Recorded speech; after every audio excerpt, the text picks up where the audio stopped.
Hello, everyone. Today we interviewed James Rule. Today is the 12th of June 2023, and tomorrow, the 13th, we potentially find out some either massively positive news or quite negative news about XRP in this SEC versus Ripple court case, hopefully via the Hinman emails that come out. I talked with James today about XRP, the other ISO tokens, how bullish he is, how bullish I am, the most important things to be looking at right now in the cryptocurrency space, and ultimately what we could be looking at happening tomorrow. If you enjoy this podcast and you're excited about tomorrow, please let us know in the comments. Click like and subscribe before you go. Let's get right into it. Well, how are things, man? How are things over the pond? Look, I don't know how to feel about tomorrow, sorry. I part of me feels like there's going to be nothing revealed. It's just going to be like redacted information. And I really hope that's not the case, but it would be par for the course if that were to happen.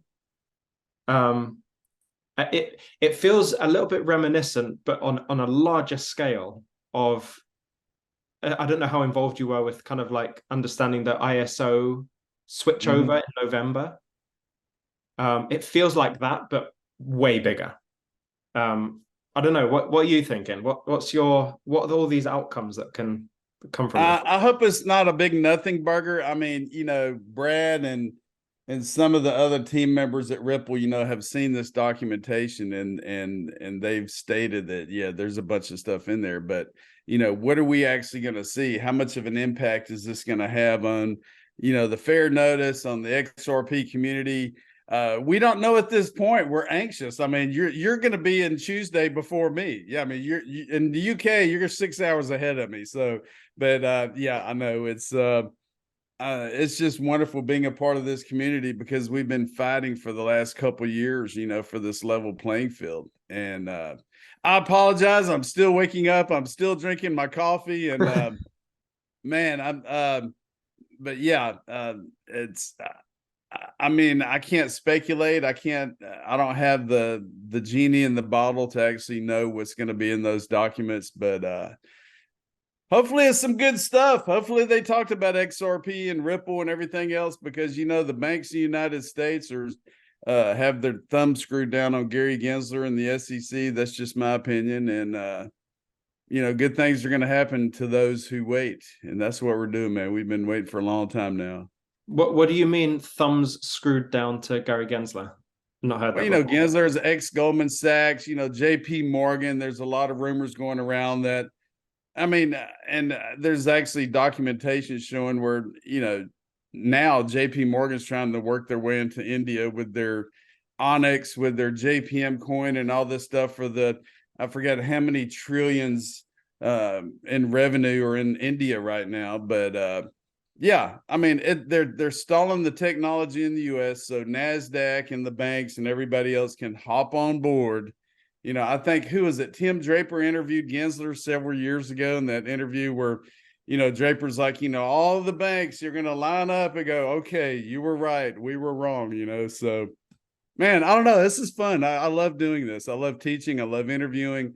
When I started my channel a few years ago, I wasn't as open as I am now, and becoming a crypto teacher has given me the opportunity to actually open up more as a person because I know that myself, you, and many others out there are having a huge impact on people that just want to soak up this knowledge. So, yeah, I'm thankful. So, yeah, I think what's I found really interesting in the XRP community specifically is you end up with a specific type of person as well. And it's somebody who is open to the idea of the conspiratorial. Doesn't necessarily have to go down that way, like it doesn't have to go far down that the conspiracy route. But for me, the big awakening happened post COVID, seeing how COVID happened, that leads you down certain rabbit holes where you start to think maybe the government don't have our best interests at heart. And that leads you down even further and you think, oh, here's cryptocurrency, which I was already in by that time, but I wasn't as knowledgeable. Mm-hmm. because I had this barrier in front of me that was a blind faith in the government. And once that veil gets removed, like that, I feel like if you go into cryptocurrency after that veil gets removed, you're more likely to be into XRP, because it is the prime example. Really, it's. I mean, in our lives, it's probably a bigger example than COVID itself. The whole transfer of wealth and this new system that's coming that they're telling us, cryptocurrencies are scams and terrible for us, yet behind the scenes adopting it all. It's kind of XRP seems to be the destination when you get into those rabbit holes of the conspiracy, which continually is just becoming true. Like all the things that people were calling conspiracies are just true now. Yeah. And it's crazy. It is crazy. And I've been in this since mid 2017. My first crypto investment was Bitcoin. right. I Googled ways to invest. I was working in the oil fields of West Texas, sweating my ass off, and I was thinking, man, there's got to be a way. I had 401ks, I had worked for previous employers, but I found Bitcoin, and right before the bull run in 2017, 2018, I flipped the majority of it over into XRP, and I didn't know who Ripple, the company, was when I purchased XRP. A lot of people are like, oh, you bought that XRP from Ripple. No, that's not true. I didn't even know who Ripple was. I mean, I do now. Hell, we all do now because we're fighting for this level playing field. But yeah, the conspiracy theorists, this community, there's a lot of speculation. I have to proofread all the news before I present it on my YouTube channel because there's so much FUD. The banks own a lot of these news sources, the governments own these news sources, and they're wanting the public to see the negative aspects of crypto. They're not looking at the positive ecosystems like we are. I mean, we're so educated. This community is so educated, and Congress, they still have their Blockbuster video cards in their wallets. They still got their old flip phones. They don't even know what this new technology is, and it's hypocrisy. It's ridiculous, if you ask me. So I have a duality of mind with regards to the government. On one hand, I think there's an easy case to be made that you've just made, that they're antiquated, they don't know what this is. But then also, because of what we've seen in our research, it's clear that they do know what it is, or at least where it can go. Mm-hmm. So it's kind of like, it almost feels like it should be a 1 or a 0, black or white. Like either you know about it or you don't. I would argue to say that if they don't know about it, or at least where it's going or the technology that's underlying, then the excitement for XRP reduces. Do you know what I mean? Because if they do know about it and they do know where it's going, then they're deliberately suppressing the information and manipulating it. That's I agree. I agree. It's like, do as I say, not as I do. Let's get a news article out stating that they're bringing in fentanyl into the United States with Bitcoin. I mean, that's such bullshit, man. I mean, they're saying all these negative things, and a lot of them, believe me, do know what's going on. You got the Tom Emmers and Warren Davidsons, you got the Cynthia Lummises, and all those that are pro crypto, and then you have the Brad Shermans that are the banks. He's so far up the bank's asses that he's like, no, don't do crypto. Get out of crypto today. Jim Cramer, all the above, and it's we're so much smarter, we're so much intelligent, but at the same time, think about it. What's going on behind closed doors at the feds, at the SEC, at the CFTC? Which ecosystems are they going to be using when they flip this switch? And we know of the top blockchain ecosystems that are used for value, or the internet of value, and it's just all this FUD we've been seeing, all these smoke screens we've been seeing. I'm just kind of kicked back because I've been in this for years, and people are like, man, aren't you worried? What's going to happen? I'm like, I'm not worried. I know where I'm headed, baby. I know what I hold. And you know, I just love getting on shows like with you, man. I mean, I've watched a lot of your interviews. I'm sure you've seen a lot of mine, and it's just the meeting of the minds coming together and just getting through all this BS we've been putting up with here, in the last couple of years. So, how Yeah. did you get into XRP? Where did you hear about XRP? So my initial time of hearing about XRP was it. I'll put it this way: it was long before I knew what XRP really was. And this is really bad of me, but I had over a 90% portfolio exposure to XRP without really knowing what it was. I've always had a kind of higher risk tolerance like that, which has something to do with my age, and unquenchable self-belief. I kind of always believe that if I went to zero, I could just come back. Mm-hmm. So that helps with my risk tolerance. But really, September. Wait, let's think about this. September. That was September 2021, 2022. When I 2022, when I really realized what it was, and all of my mental. I had a mental shift in that time. So I was creating videos before that, and I was in crypto before that. But as soon as that switch happened, I couldn't think about anything else because I couldn't see anything else, and it was very much like this, Mm-hmm. which isn't always the best, but it does focus you and gets you down rabbit holes. Um, and as soon as I knew what it was, I couldn't talk about anything else. I just had to talk about XRP. Interestingly, my investments have gone up in value since then. Um, Not because of the market, Right. but more so because of I couldn't allocate investment anywhere else. Once you know, and once you know Mm-hmm. what you hold, you can't. It becomes really difficult to justify investing in other assets that have nowhere near the same upside, utility, excitement, even drama. There's an element of like appeal in the drama.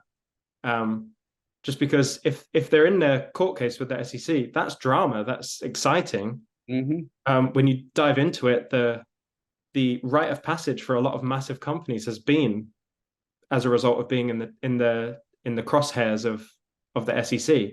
Mm-hmm. So it's just the whole thing, and I can't think about anything else now.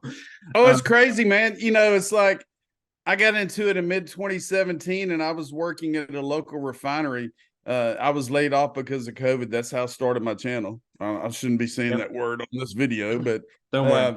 uh, they filtered the hell out of it, when it first happened. But, I would be at work and I'd say, look, there's this utility token. It's called XRP. It's called the XRP Ledger. It's 5 for $1. It's a Kmart blue light special. And the guys at work are like, 20 cents, that ain't worth nothing, man. It don't have a dollar sign attached to it. And what's funny, man, we had that little run in 2021 and my phone kept blowing up. They're like, hey, dude, where do I get that XPR stuff you were talking about a few years ago? And I'm like, really? I'm like, yeah, I told you so, man. So it's they eventually come around, and I'm not a financial advisor. Nothing we're talking about here is financial advice, but you know what? I love people, and I'm currently working. I work at a home improvement store here in Texas, and it's funny because every day I wear my Run XRP, my XRP t-shirts, my ISO 200222, and the boss is like, hey, here comes Mr. XRP. And I'm like, you bet, buddy. I said, do you have any yet?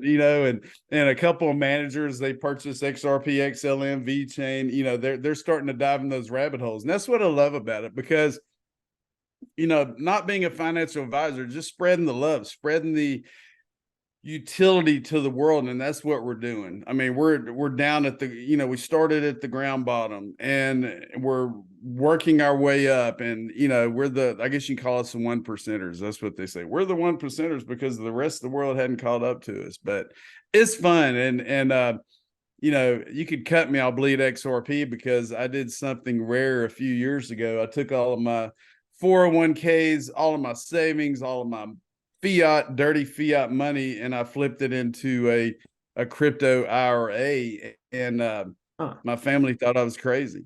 They're like, why don't you just put 25% in there, And I said, no, I'm going all in. And I went all in. And, my mom's birthday in 2021, I showed her my net worth and my retirement account. And she's like, okay, show me where to get this stuff. Where do I need to go? And back then you could get it on, several exchanges. Now Uphold has it, and, or Uphold never delisted it. Yeah.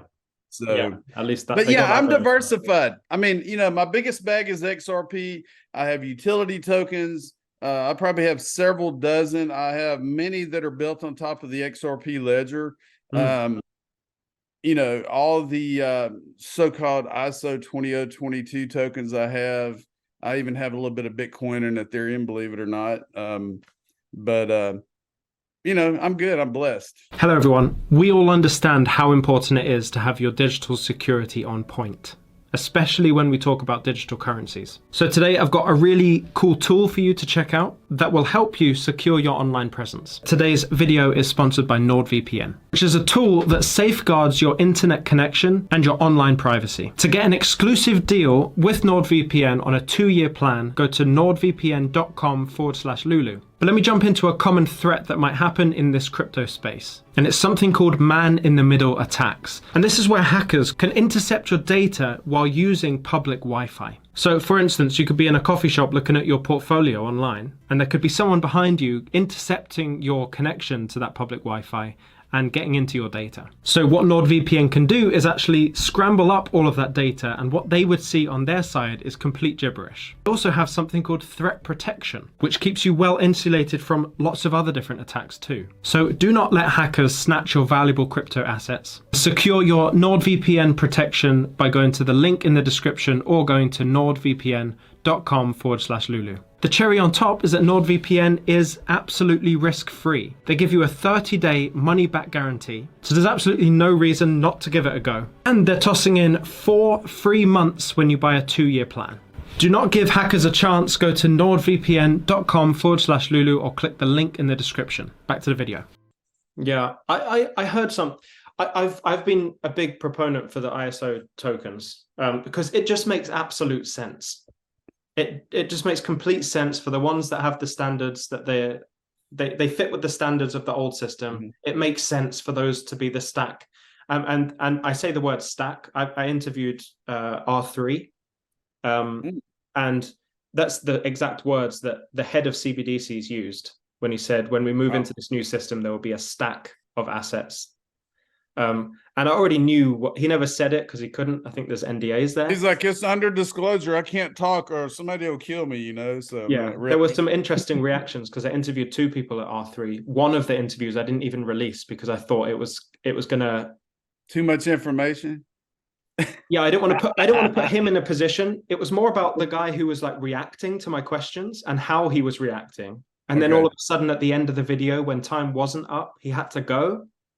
But it was also right after I asked about XRP. So it was kind of like, I gotta go, man. Okay, I'm sorry, dude. I gotta go. Actually, that. Really like that. Wow, really. And so, but my original point that I was going towards was HBAR or Hedera is in that category of tokens in that stack, I believe. However, Blockchain Backer said something the other day that hit me in a way that I hadn't thought about HBAR before. Mm-hmm. And he said the tokenomics are so bad that it's so inflationary and it's so lagging behind in terms of growth as time continues that the X's in HBAR are pale in comparison to the assets that have utility for the token that aren't inflationary. So he was making kind of predictions based on the chart for HBAR, and he worded it in such a way which was so interesting. He said, if something happens within the next month, this would be the price prediction because you have to account for the inflation over time. But if it happened in a year's time, it would only get to kind of like 25% of the rest of the crypto market in terms of growth because of the inflation. And it struck me because you think about the ISO tokens as the stack. Like, let's invest in all of those. You kind of don't think about how the tokenomics work for each one, because you kind of just assume that the companies will grow and therefore the asset will grow. But that, for some blockchains, isn't necessarily the case. I just found that very interesting. And it makes me kind of want to double think about the other ISO tokens outside of XLM, XRP, and XDC. Makes me think I need to know the tokenomics of those, because if it's highly inflationary like HBAR, maybe my capital will be better positioned somewhere else. I mean, I'm diversified into all of them, whether I have, and none of this is financial advice, whether I have 50 USD in this one, 5,000 USD in this one, everybody's their own. You have to make your own decisions. You may have more of something I don't have, but you may have gone into other rabbit holes that I haven't gone into yet. And believe me, I have so many rabbit holes in my house. I trip over each one of them every day. I mean, there's so many, and people on crypto, Twitter, and YouTube will send me information for new projects. A lot of them will be, rug pulls or whatever. But if I see something that interests me, I'll dig a little bit further into it. If I see it's promising, I'll, look at it and maybe read the white paper if there is one. And, it's all about interoperability. You always hear interoperability, and that's what it's going to take, here next month. Or August, I'm sorry. I'm going to be a special guest at the XDC convention in Austin, Texas, and they're going to have some XRP ledger projects that are incorporating HBAR, XDC. So it's all about meshing all of these ecosystems together, and that's what it's going to take to get everybody, to run in unison. And it's going to happen. It's going to happen sooner than later. So.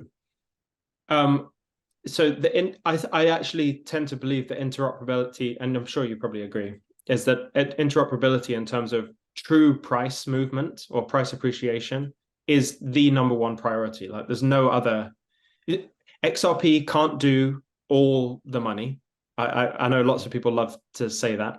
It just can't, because you might have lots of the value going through the ledger. Sure, I can get on board with that.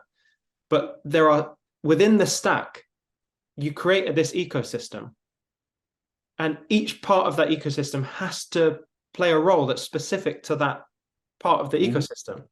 So we're probably going to hand off the interoperability with Ethereum and smart contracts to XDC and the Zinfin network. Like, that's probably going to be their bag. And we have to accept that. Like, that's okay. And that's actually needed for all of the other tokens to succeed, because they have to shine in their own spotlight. If you know. I mean, it's like saying I'm only going to buy Coca-Cola stock because it's the only soda out there. I'm not going to buy Pepsi stock. I'm not going to buy this. But it's saying that, and that's exactly what you're saying. I mean, other utilities are going to have other use cases, tokenization, smart contracts. What are we going to see in the next 6 months? Is there going to be something new, like a new token, a new ISO 2002 token? I mean, we know this technology is growing so fast. Anything can happen in the next 6 months. This digital revolution is building so fast. And the XRP ledger, all these other ecosystems have been around for a while, but I mean, all these developers around the world are thinking what is going to be the next latest and greatest thing: tokenization, real estate, music on the blockchain. I mean, there's so many opportunities out there, and people are like, I don't know, it's 52 cents. I don't think I'm going to get any right now. It's like that illustration of you're at a movie theater and there's a 50-cent XRP token, nobody's in line, and there's like a $500 XRP, and the entire neighborhood's lined up around the movie theater. And that's exactly what's going to be happening real soon, I think. Yeah. And it's just human nature, right? I think it's funny. I've been really considering starting an emotional journal, just so I can know exactly how I felt at certain times. When was I more inclined to buy a meme coin? These narratives. So you can just look back, and most of the time, you're probably, no matter how experienced you are, you're probably feeling what the crowd is feeling.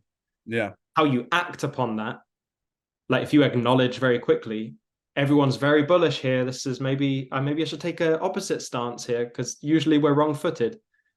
Yeah, it's just there's so much to learn. But there's one thing that I think everyone is sleeping on, and I talked to, I don't know if you know Patrick Riley from Reaper. Reaper. Yep. Man, what a guy! He's such yeah. a genius. I was talking with him 2 days ago about the idea of authentication and verification of video and audio.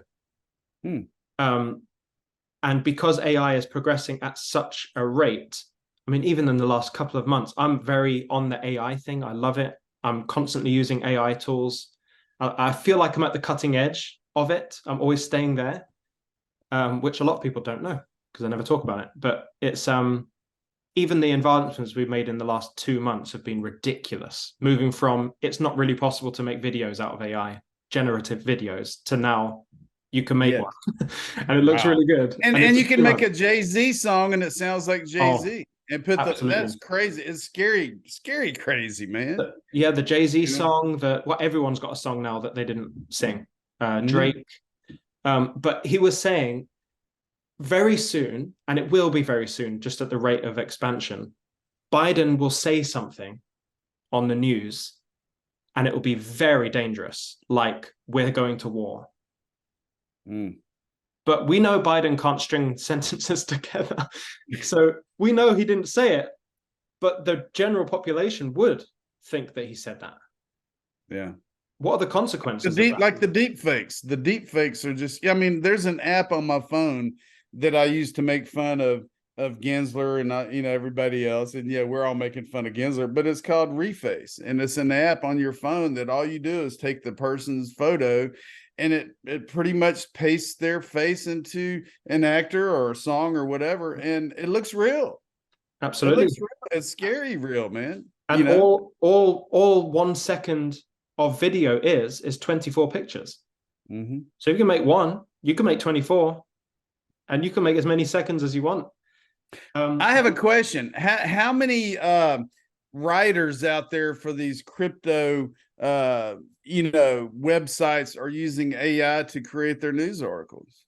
Oh, almost. And do they proofread it before they publish it? A lot of them don't even proofread their shit. They're like, okay, yeah, Ripple's XRP, and this is going to happen, and that's going to happen, and I'm like, really?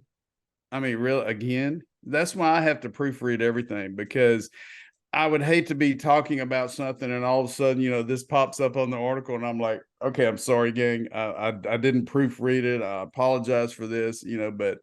Yeah, it's crazy, man. AI, it's exciting and it's scary at the same time, because you're talking about like a Biden video. And yes, he can't comprehend A to Z or where he's at the moment, unfortunately.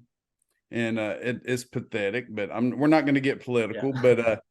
But yeah, man, the UK, I'm going to be in London at the end of July. And are you in the London area or UK area? I'm in the London area, yeah. I'm an hour outside, probably.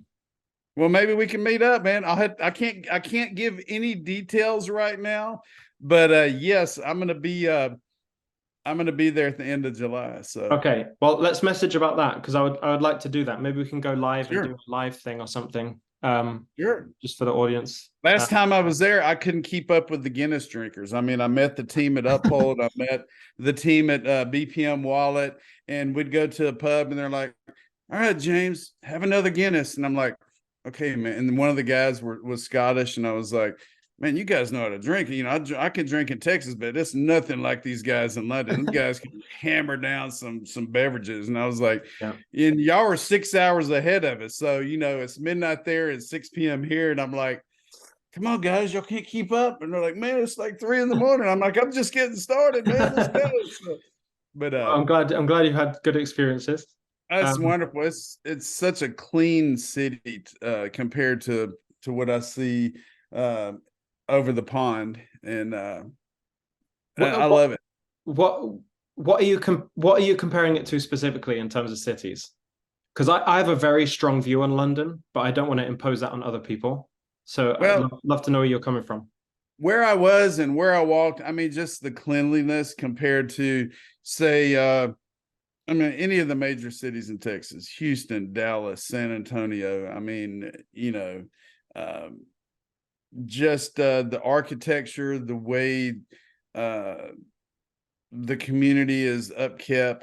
I mean, I guess I didn't see the dark side of London. If there is a dark side, I saw all the architecture, the landmarks and all that. And it's beautiful, man.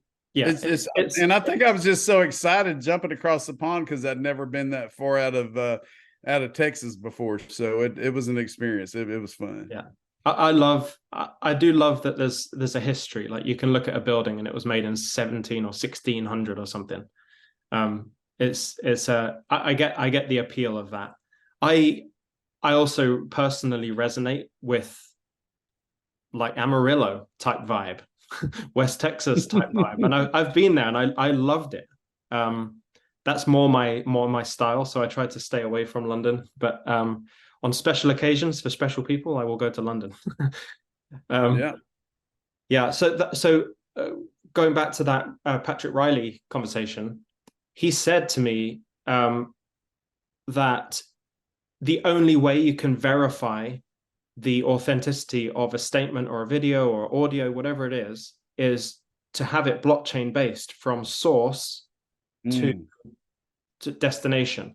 And it all needs to be blockchain based because it's the only way to verify it. Such a major overhaul and such high level of danger.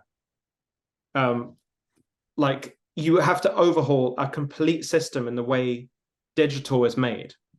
Even from, you could even have something integrated into the camera, into the SD card. It has to go that far to verify that the specific... That nothing was altered. Exactly. Wow, that's it's crazy. Such a major overhaul, yet no one has made any moves right now on this system. There's a business, there's an industry open that needs to be filled that it seems like no one's filling right now. And on top of that, there's no regulation in the States. So it's like there's no driver, again, holding back the progress of the States in this situation.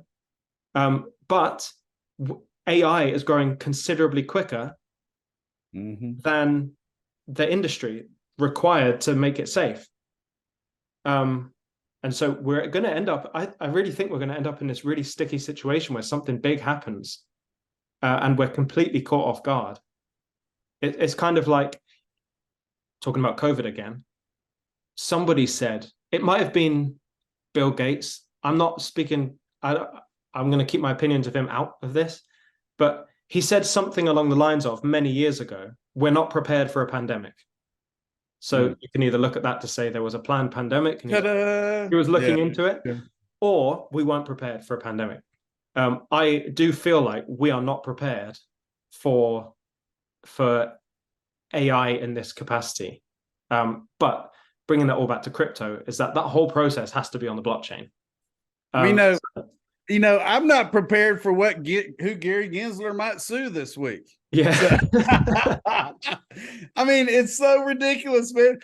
Okay, no, that's the security. It's funny, and I'm sorry I'm changing the topic, but I tweeted out the other day, I said, imagine Gary Gensler and the crew at the SEC sitting in this boardroom and they blindfold Gary Gensler and they give him like 10 darts to throw at like these 500 cryptos on the wall. And he throws them. Oh, ADA? Oh, yeah, that's the security. Okay, hang on. Oh, Gala? Oh, it's the security, and that's the way they chose them. And it's just getting to the point where it's just so ridiculous. And we're all just shaking our heads going, Gary, I mean, what are you going to do next? What else, what other company or what other ecosystem are you going to try to put out of business because, you're so money hungry and you're worried about the upper echelon and the banks and all that.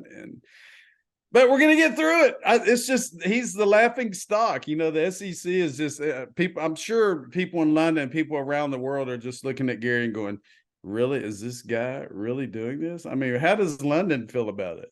It's universal. There's no change, and it's interesting that it is universal, because this is not our jurisdiction. Like we shouldn't be interested in the Securities and Exchange Commission of America. Like we shouldn't It's be worried crazy. about that. It's But we crazy. all are. You can find people in India, in Timbuktu, and London, and they're all angry at Gary Gensler. It's so unique. It's so unique of a situation. Hey, I heard yesterday that Andreessen Horowitz is opening an office in London. Maybe I'm out Coming of the to loop on London. that. And then, who's on the board of directors? Nonetheless, William Hinman is on the board of directors at Andreessen Horowitz, and now they're building an office in London. That was just popped out in the news last night. I didn't know that. That's good. That's good to know. I see I'm in the know, baby. I'm You are. sharing You that are. knowledge. And then tomorrow, Tuesday, we're going to get those documents. So, So man, I tell you, it's a great day to be alive. And, I'm glad to be on your show. I'm up early. I'm drinking my coffee, my black coffee, and just trying to keep my composure. But yeah, man, I'll tell you what, it's been a great conversation. yeah, I love it. I love it. I want to, just because time is running short here, I would love to know what your gut feeling is about tomorrow. What do you feel like? What we're going to see? And on two points. What we're going to see in terms of the documents that are released, and then also how are the general market going to respond to that? There's things I want to see and things that I probably won't see. The mention of XRP, the mention of XRP, the mention of XRP in the documents, the mention of don't talk about XRP, don't talk about Ripple, because it's all about Ethereum. And the fair notice for Ripple, they spent well over $150 million just fighting this lawsuit. And the SEC is like, oh crap, I didn't know Ripple was going to fight us that hard for the last 2 years. I didn't know the XRP community was going to bring up ETHgate and, force us to shed these documents. But man, I tell you what, anything could happen. I know all the major players, the John Deatons, the lawyers, are going to get together, I think on the 14th, the day after, and pretty much do a breakdown of the documentation. But hopefully it's not just black pages. They're unredacted, but there's nothing burgers. Hopefully it's not a nothing burger. Hopefully we'll see something that's damning to the SEC, that will maybe give us some more clarity. And that's what we've been fighting for, clarity. Yeah, I think it's testament to our belief in XRP and what it's supposed to do, just by looking at the buy pressure in the last few days. They've thrown everything at us. Binance, Coinbase. These are black swan events that I believe we as a community didn't let happen. Yeah. We stopped a black swan event. I really believe that. And what's great is that news came out, all the weak hands sold, everyone bought up that dip, stopped the black swan event from happening, and the price has just stayed solid, waiting for tomorrow. I believe waiting for tomorrow. I'm just like, I believe in the laws of attraction, getting it out to the universe. And I hear in the last couple of days, man, I've been, trying to get those positive vibes out. I play a couple jokes on my YouTube channel and I'll talk about different things, but it's all about keeping a positive mind every day, being thankful for what you have and what you're going to receive. And if you keep those positive vibes and keep those positive thoughts, good things are going to come to you. So, that's what it's all about. Yeah. And I think that's a wonderful way to end this. Thank you, James. We'll catch up in a couple of weeks, I think, in person in London. Let's do it. Let's do it. We'll stay in touch, brother. That would be great. And we can reflect on this conversation, what happened on the 13th, and we'll go from there. All right, Lewis. Thanks for having me, brother. Thank you, James.